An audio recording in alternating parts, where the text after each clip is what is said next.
Welcome back. Today, we journey over 5,000 years into the past to explore the Sumerian Wars, the very first wars ever documented. These conflicts shaped the earliest urban civilization in human history. Sumerian city-states like Uruk, Lagash, and Kish were thriving centers of culture, religion, and trade, but they were also fiercely competitive. Control over fertile land, water, and trade routes often led to war. By examining these conflicts, we'll see how organized armies, political power struggles, and religious authority all intertwined. And thanks to cuneiform tablets, we even know details about the soldiers, strategies, and spoils of war. Let's step back in time and discover how the first wars of human history unfolded. Geography and society. The Sumerians lived in the southern part of Mesopotamia, in what is now southern Iraq. The land was rich but unpredictable. Fertile floodplains alternated with dry soil, and controlling the rivers was essential. Major city-states included Uruk, Lagash, Kish, and Nippur. Each city-state was politically independent, had its own ruler, temple, and army, and claimed divine protection from its patron deity. Life in Sumer revolved around agriculture. Crops like barley and wheat fed the population, while sheep, goats, and cattle provided meat, milk, and hides.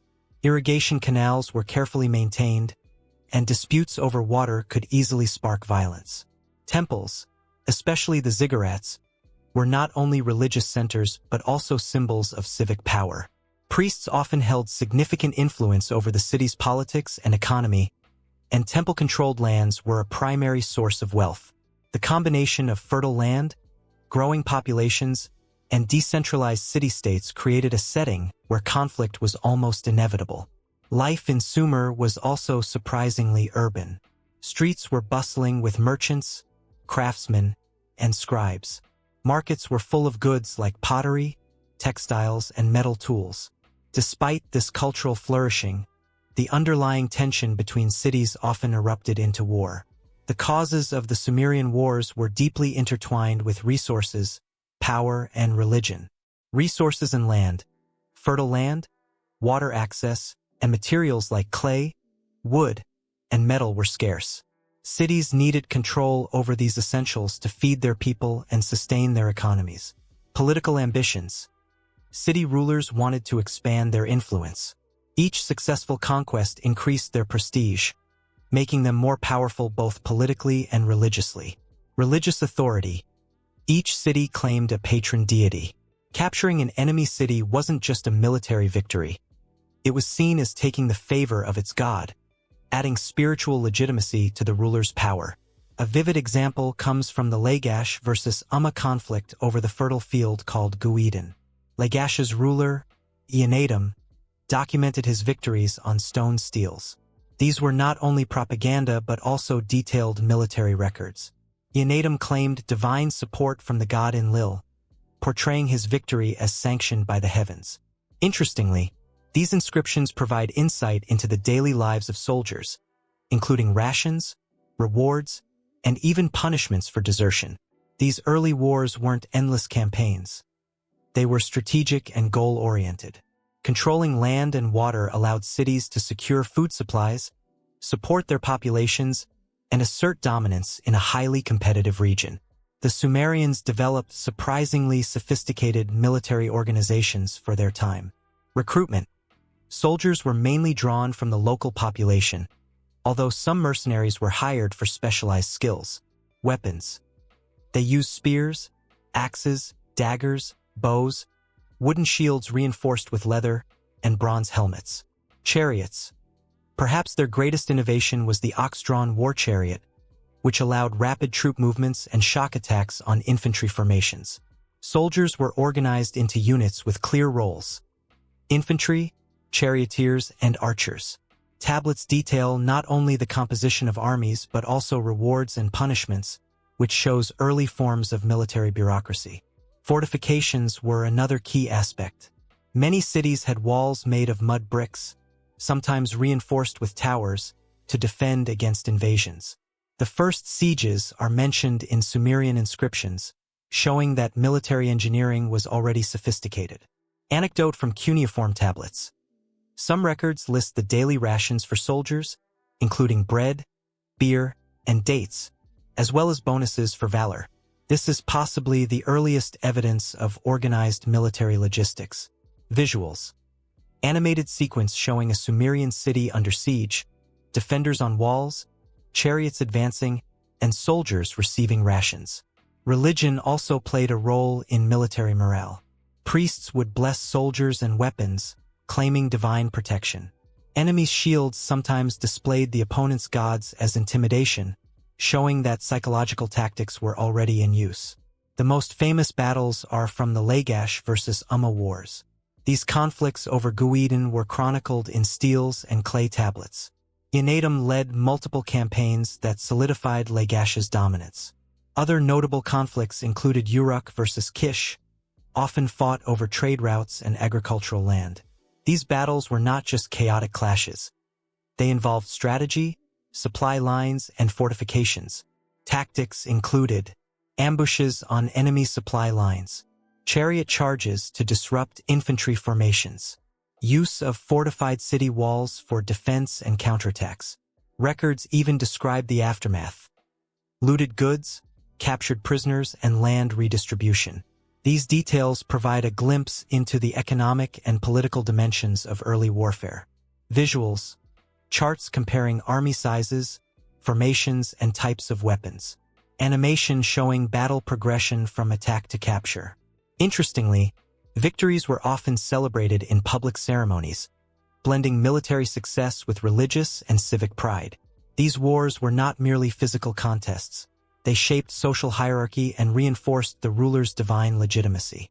The Sumerian Wars had a profound and lasting impact on the civilization that followed. First, they reshaped the political landscape. City-states that won battles often imposed temporary control over neighboring cities. Eannatum of Lagash, for example, created one of the earliest examples of a regional hegemony, establishing authority far beyond his own city. This was a blueprint for later Mesopotamian empires like Akkad under Sargon. Second, these conflicts advanced military administration. Cuneiform tablets recorded troop numbers, rations, and rewards.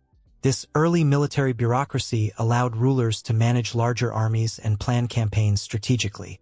In effect, war helped drive the development of administrative systems, accounting, and record-keeping that were critical to urban civilization. Visuals. Close-up of tablets showing soldiers' names, rations, and rewards. Third, the wars influenced religion and culture. Victorious leaders often claimed the favor of the gods, and temples commemorated victories through inscriptions and votive statues. Religion and war were intertwined. Fighting successfully was seen as proof of divine support, and ritual observances could boost morale or intimidate enemies. The wars also influenced art and literature. Many steles and inscriptions depicted soldiers, chariots, and captured enemies. These visual records are some of the earliest forms of historical storytelling. They preserved not only the facts of battles but also the cultural values of bravery, loyalty, and divine sanction. Moreover, warfare shaped economic systems. Victorious cities sometimes annexed land or resources from defeated neighbors, redistributed agricultural fields, and extracted tribute. This not only strengthened the winner's economy but also reinforced their social hierarchy, creating a feedback loop between military success and wealth accumulation. Even everyday life was touched. Soldiers brought back goods, slaves, and knowledge from other cities, and returning veterans often held elevated status. Communities learned the value of organized defense and city planning, reinforcing walls, watchtowers, and irrigation defenses. In short, the Sumerian Wars were not isolated events. They were catalysts for the development of organized governance, military strategy, economic systems, and cultural expression. The legacy of the Sumerian Wars is enormous. 1. Military strategy and organization. Later civilizations built upon Sumerian innovations like organized infantry, chariots, fortifications, and logistics. The idea of a professional army with structured leadership can trace its roots here. 2. Political and imperial foundations. By conquering neighboring city-states, leaders like Eannatum set precedents for centralized rule over multiple cities. This inspired Sargon of Akkad to create the world's first empire, unifying much of Mesopotamia under a single ruler. 3. Historical record-keeping. The cuneiform tablets that describe battles, soldiers, and spoils established a tradition of documenting history. Without Sumerian record-keeping, much of what we know about early warfare would be lost. 4. Cultural influence. Art, religious rituals, and literature from this period often centered on war, heroism, and divine favor. These cultural patterns persisted for centuries, influencing Babylonian, Assyrian, and later Mesopotamian civilizations. 5. Urban planning and defense. Warfare encouraged innovation in fortifications, city layouts, and resource management. Walls, watchtowers, and canals were all developed to defend cities, showing how conflict can accelerate technological and administrative progress. 6. Lessons in human society. The Sumerian Wars show that conflict is closely tied to resources, politics, and culture, a lesson that echoes through history. Even thousands of years later, we can see the patterns first established by these early city-states in later civilizations. Visuals. Animated timeline connecting Sumerian city-states to Akkad, Babylon, and Assyria, showing continuity of military and political practices. Ultimately, the Sumerian Wars were more than battles. They were a force shaping human civilization itself, influencing governance, culture, religion, and technology for generations to come. And that concludes our journey through the first wars in human history. From conflicts over fertile fields to the rise of city-state empires, the Sumerian Wars left a lasting imprint on politics, society, and culture. They remind us that even in the earliest civilizations, humans were driven by ambition, resource needs, and the desire to secure divine favor. If you enjoyed this deep dive into ancient Mesopotamia, subscribe, like, and hit the bell for more explorations of history's most fascinating stories. History speaks to us not just through texts, but through the cities, artifacts, and legacies that remain. The Sumerians may have fought 5,000 years ago, but their influence still resonates today.